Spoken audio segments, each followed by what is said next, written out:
ज्या पद्धतीने शेतकऱ्यांनी सांगितलं, या कायदा ज्या व्यक्तीला लागू होईल त्या व्यक्तीला 3 वर्षाची शिक्षा आणि 3 लाख रुपये दंड असं त्या शिक्षेत त्या विधेयकामध्ये नमूद केलेलं आहे।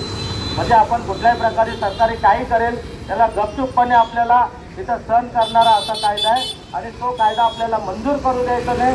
भले जसं आता सगळ्यांनी सांगितलं ते कायदा ज्या दिवशी लागू होईल आम्ही सर्वजण जेल भरो आंदोलन करू आणि 20 मेला ज्या पद्धतीनं मास्तरांनी सांगितलं संपूर्ण महाराष्ट्र आणि रक्त साडलं, तुरुंगामध्ये गेलो, लाठ्या खाल्ल्या, त्यावेळेला 44 कामगार कायदे अस्तित्वात आले। या सर्व कायद्याचे मोदी साहेबांनी 4 कामगार कायद्यामध्ये रूपांतर केले। आमचे सर्व अधिकार काढून घेऊ लागले, आमचे हक्क काढून घेऊ लागले, कामगाराला गुलामीचं जीवन जगण्यास प्रवृत्त करू लागले। त्याविरुद्ध तुम्ही लढलात।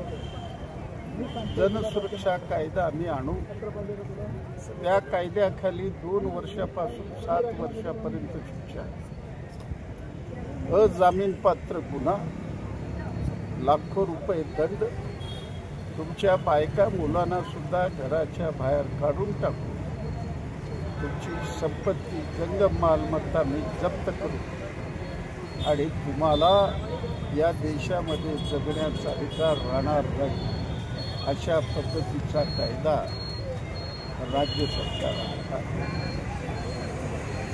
1 एप्रिलला या कायद्याची अंमलबजावणी होणार आहे। म्हणून देशातल्या सर्व कामगार संघटना एकत्र येऊन 20 मेला देशव्यापी सार्वत्रिक संप जाहीर केलेला आहे आणि सोलापुरामध्ये हजारो कामगार या संपात सहभागी होऊन आपला अधिकार, आपले हक्क आणि आपलं संरक्षण मिळवण्याकरता रस्त्यावर उतरतील। कितीही दडपशाही करा, आम्ही तुरुंगात जाऊ, गोळ्या खाऊ, लाट्या खाऊ, पण आमचा अधिकार आम्ही सोडणार नाही। याकरता शहीद भगतसिंगाच्या हुतात्म्यातही संपूर्ण महाराष्ट्रभर आम्ही निदर्शन करत आहे। शेकडो कामगार यात सहभागी झालेले आहेत। 20 मेला लाखो नाही कोट्यावधी कामगार संपूर्ण देशात सहभागी होऊन मोदी सरकारला तडाखा देतील असं मला विश्वास आहे।